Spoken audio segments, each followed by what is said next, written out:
Imagine a book that, over the centuries, has been a pillar for millions, a beacon in the dark, an endless source of wisdom, comfort, and spiritual power. That book is the Bible. Its words echo through time, carrying the essence of faith, divine truth, and the power to transform lives. Today we embark on a profound spiritual journey, exploring the 10 most powerful verses from this sacred treasure.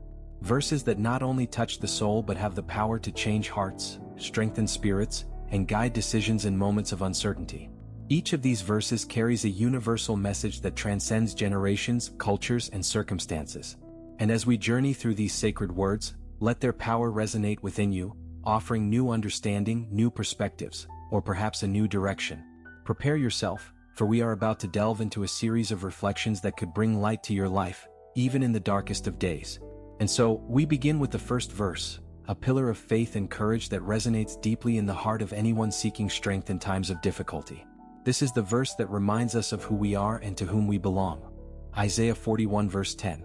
Do not fear, for I am with you. Do not be dismayed, for I am your God. I will strengthen you and help you. I will uphold you with my righteous right hand. Imagine hearing these words in a moment of despair, when everything around you seems to be falling apart. This verse is like a hug from God, a promise that, regardless of the circumstances, you are not alone. It is a divine assurance of protection and support. God not only sees your struggles, but He walks with you through each one. He holds you steady, like an anchor, ensuring that you will not be swept away by life's storms. Visualize yourself in this moment. Perhaps you are going through a hardship, a loss, or simply feeling overwhelmed. This verse emerges like a light in the darkness, a quiet voice that says, "Do not fear, I am here." You can almost feel the weight of the world lifting off your shoulders, because now you know you don't have to carry this burden alone. These words are more than comfort, they are a call to faith. God is declaring that despite the challenges, He is greater than all of them. And with this renewed confidence, we are called to move forward, knowing that God's righteous right hand sustains us every step of the way. As you reflect on this first verse, you realize something profound. It's not just a promise of divine presence, but a true call to trust. God does not ask you to be strong on your own. He is your strength. He doesn't say to face your challenges with fear. He is already there, facing them with you. Think about that for a moment. When Isaiah tells us, "Do not fear," he is asking us to surrender our fears and insecurities and throw ourselves into the certainty of divine care. True strength, then, doesn't come from our own ability but from trust in a God who never abandons us. It's as if, when facing a deep valley, you knew that with every unsteady step, there is a firm hand holding yours, guiding you. This trust, this surrender, is what transforms us. When we accept that we are not alone and that there is a greater power at our side, life shifts in perspective. The struggles may still be there, but now there is an inner peace that makes them bearable. It's the kind of peace that comes from knowing that the God who holds the universe is the same one holding you. And so, we move forward strengthened. Fear gives way to faith, and anguish is replaced by trust. It is this certainty that allows us to face each day with renewed courage, knowing that, no matter what happens, we are under the guard of an unbreakable promise. And with this confidence in our hearts, we move on to the next verse, one that carries a powerful truth about the nature of faith and perseverance. Philippians 4 verse 13. I can do all things through Him who strengthens me. These words, so simple yet so profound, take us to a place of overcoming.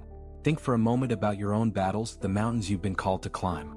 Sometimes, these mountains seem insurmountable, and the weight of circumstances can make each step feel harder than the last. But in the midst of this struggle, this promise arises, I can do all things. Not because of our own ability or strength, but because there is someone greater who sustains us, someone who infuses us with the strength needed to continue even when we feel weak. The beauty of this verse lies in the humility it teaches us. It's not about our own greatness, but about recognizing that the true source of power comes from outside of us, from God. Imagine yourself in a moment of extreme challenge, when your strength is running out. Suddenly, these words become a silent yet firm reminder that you don't have to be everything because He is everything. I can do all things, not because we are invincible on our own, but because we are strengthened by the one who never fails. Each challenge, each obstacle now turns into an opportunity to experience this divine strength. With that, despair loses its place and perseverance becomes our companion. Because by leaning into this truth, we discover that no matter what we face, we can overcome. Not because of who we are, but because of who is within us. And then, as this strength becomes a reality in our lives, we find a verse that calls us to peace. a state of mind that transcends circumstances and calms us in life's storms. This verse is Psalm 23 verse 4. Even though I walk through the valley of the shadow of death, I will fear no evil, for you are with me, your rod and your staff, they comfort me. Imagine yourself walking through a dark place, a deep valley, where the shadows seem to consume everything around you. This valley of the shadow of death is a powerful metaphor for the most difficult and feared moments of our lives. It could be a devastating loss, a period of total uncertainty, or a confrontation with something that feels bigger than we can bear. But in the midst of this darkness comes a certainty: I will fear no evil. Not because the valley has disappeared, not because the danger is gone, but because you are with me. God does not promise us a life free of difficulties, but He does promise His presence in each of those moments. He is not just a distant observer. He is beside us, walking with us, leading us, offering His protection. The rod and the staff are symbols of care and leadership. The rod, used by the shepherd to protect his sheep from danger, and the staff, to guide them along the right path.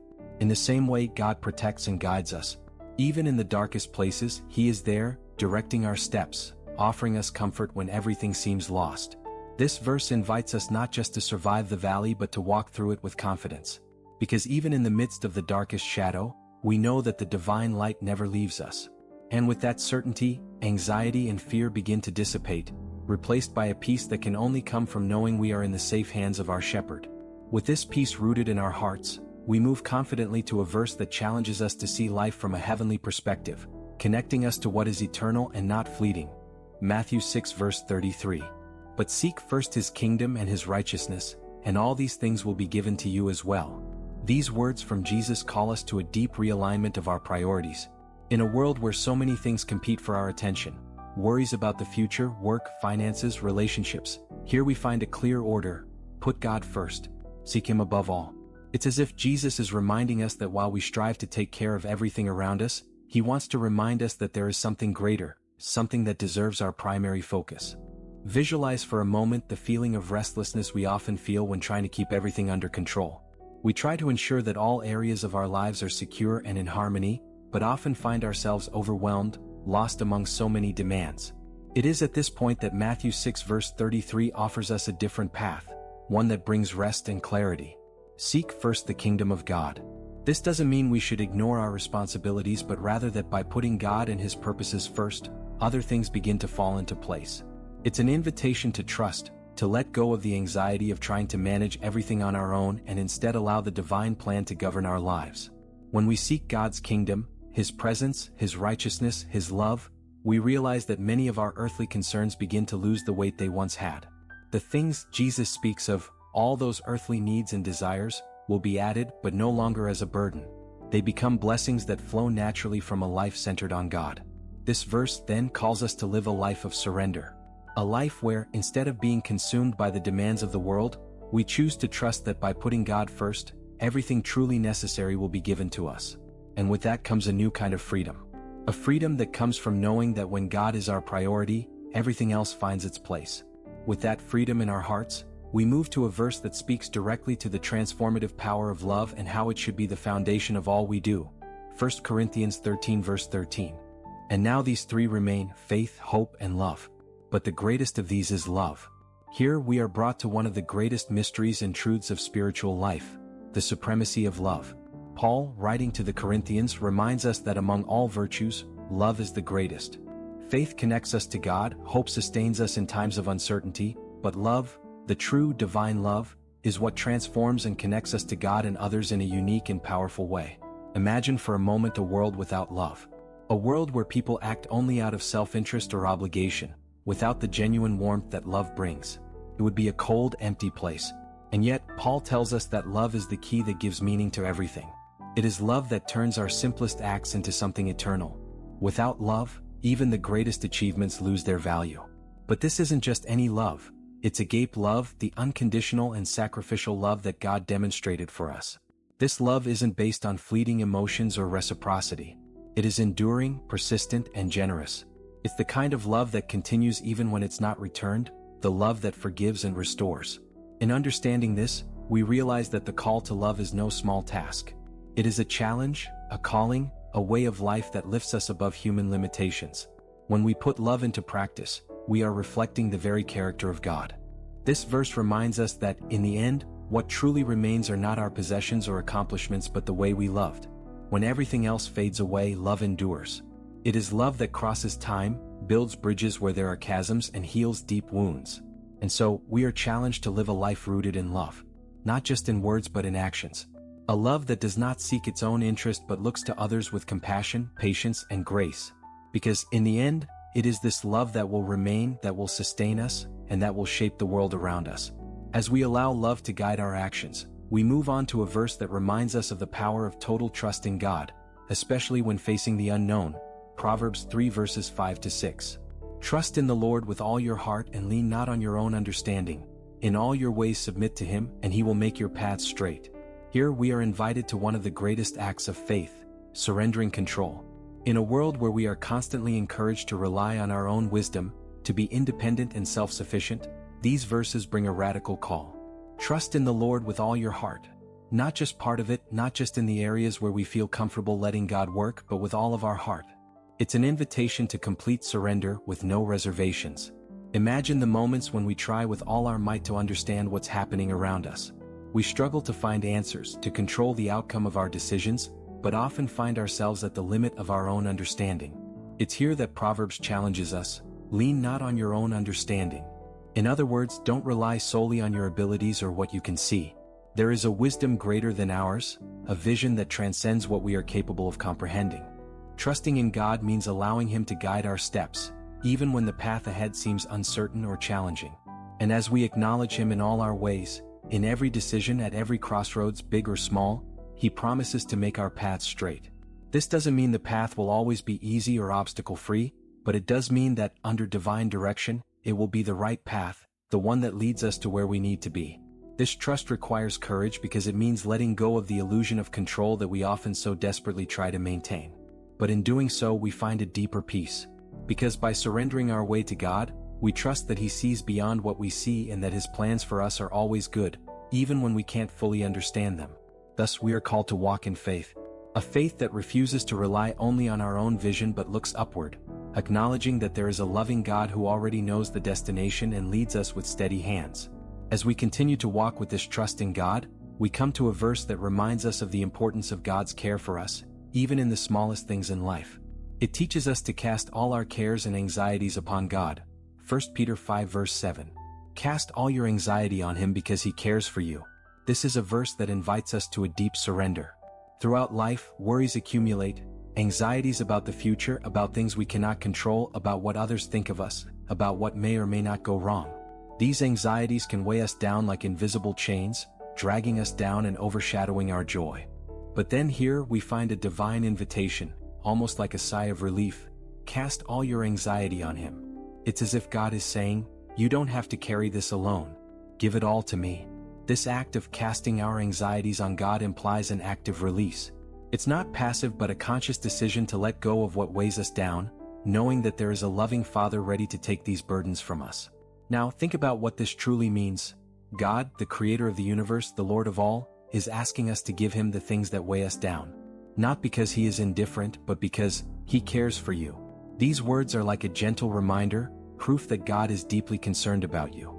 He cares about your worries, big or small, and wants to relieve them. He is deeply interested in your struggles, your pains, your doubts. Nothing is too insignificant for Him. Imagine, then, the relief of truly believing this. Every worry you have, about your family, your work, your health, the future, can be laid at God's feet. And in doing so, you are not just releasing a burden but also opening yourself up to experience God's loving care in a more tangible way. This verse invites us to live differently. To live without the constant weight of anxiety, knowing that we have a Father who watches over every detail of our lives with attention and care. So why not give it all to Him? By trusting that He truly cares for us, we find a freedom that transforms how we live and see the world. And so, as we learn to cast our anxieties upon God, we come to a verse that encapsulates the ultimate trust and hope we have in Him, especially in times of doubt or frailty. Romans 8 verse 28. And we know that in all things God works for the good of those who love Him, who have been called according to His purpose. This verse is an anchor for our faith.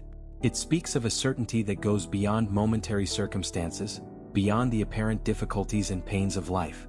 When Paul writes that in all things God works for the good, he is revealing a transformative truth.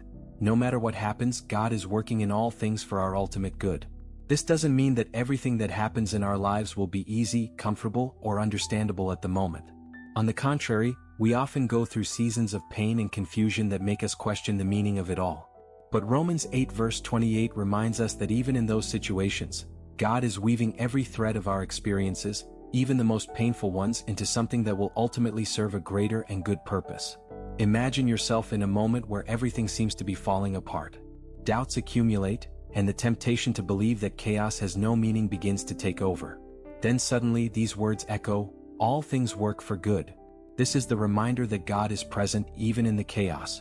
He is the architect who takes every broken piece and transforms it into something beautiful, something that contributes to His perfect plan. This verse calls us to trust not only in what we see but in the God who is behind it all. When we love God and are called according to His purpose, we are assured that somehow, every experience, good and bad, clear and confusing, is being used to shape us, to bring us closer to the purpose He has for our lives.